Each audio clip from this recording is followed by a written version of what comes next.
Hola, empezamos por la política fiscal, por esa política que utiliza los gastos y los ingresos para intervenir en la actividad económica.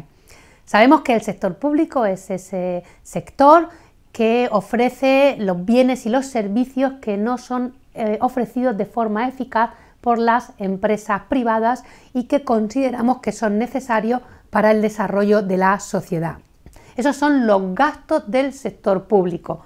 Los gastos principales del sector público se desarrollan en materia de protección y promoción social. Básicamente son las pensiones, eso es lo que más gasta nuestro sector público. Luego hay otra serie de gastos relacionados con las transferencias entre comunidades autónomas. Sabemos que nuestros impuestos en gran parte van al gobierno central y el gobierno central los redistribuye entre comunidades autónomas.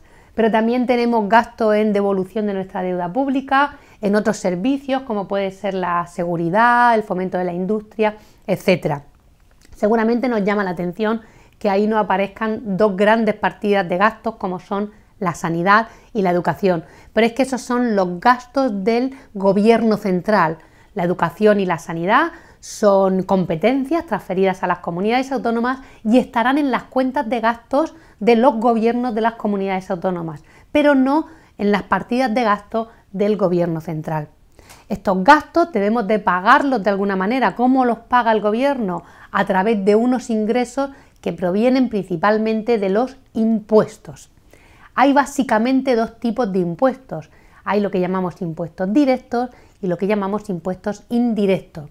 Los impuestos directos son aquellos cuya cantidad depende directamente de la renta del que lo paga. Es decir, el impuesto de la renta de las personas físicas, el famoso IRPF, depende, cada persona paga en función de la renta que obtiene. El que más dinero gana, más impuesto paga, y el que menos dinero gana, menos impuesto paga. Lo mismo ocurre con el impuesto de sociedades, depende de los beneficios de la empresa. Quien más beneficio tiene paga más impuestos y quien menos beneficio tiene paga menos impuestos. Por eso se dice que son directos, dependen directamente de la cantidad de renta que obtiene el sujeto que paga los impuestos. En el otro lado tenemos los impuestos indirectos. Los impuestos indirectos no tienen relación con la renta que gana la persona que paga el impuesto. Pensemos en el IVA. Todos pagamos la misma cantidad de IVA cuando compramos un producto, independientemente de la renta que ganemos a lo largo del año. Si una persona gana mucho dinero, tiene mucho dinero, pagará el mismo IVA, el 21% de tipo general, cuando compre un producto que una persona que gane menos dinero. La mayoría de los impuestos que se recaudan son impuestos directos y en segundo lugar estarían los impuestos indirectos. Luego hay otro tipo de ingresos como son las tasas, las transferencias, etc. Pero no son solo estos los grandes ingresos que tiene el sector público, hay otra gran partida de ingresos que es la que proviene de la seguridad social. Todas las personas que trabajan destinan una cantidad de su sueldo a pagar las prestaciones sociales.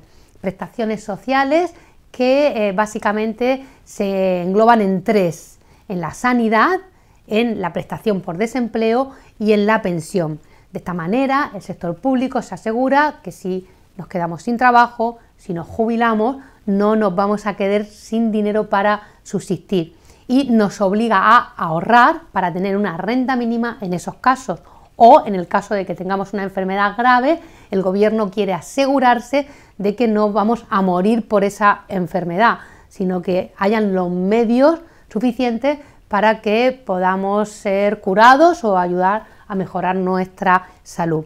Como el Estado, el sector público, no confía en que nosotros seamos capaces de ahorrar para esos casos, para esos tres casos, lo que hace el sector público es que ahorra por nosotros.